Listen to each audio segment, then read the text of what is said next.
শুনেন, আপনি এক ওয়াক্ত নামাজ পড়েন নাই, আল্লাহ চাইলে মাফ করে দিবে। ভুলে জেনা করে ফেলেছেন, আল্লাহ চাইলে মাফ করে দিবে।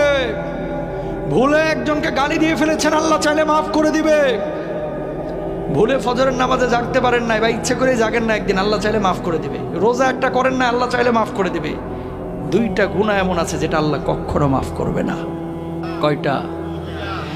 এক নাম্বার হচ্ছে বান্দার হক নষ্ট করা, দুই নাম্বার হচ্ছে শিরিক করা।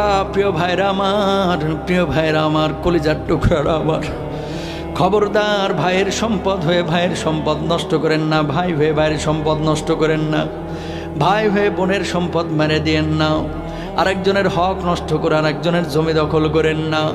আল্লাহর কসম করে বলে কিয়ামতের ময়দানে আপনি মাপ পাবেন না। বিশ্বনবী বসে আছেন এইভাবে, আল্লাহর নবীর কাছে একজন সাহাবীর লাশ আনা হলো। নবীজিকে বলা হলো, নবীজি তার জানাজার নামাজটা পড়ায় দেন।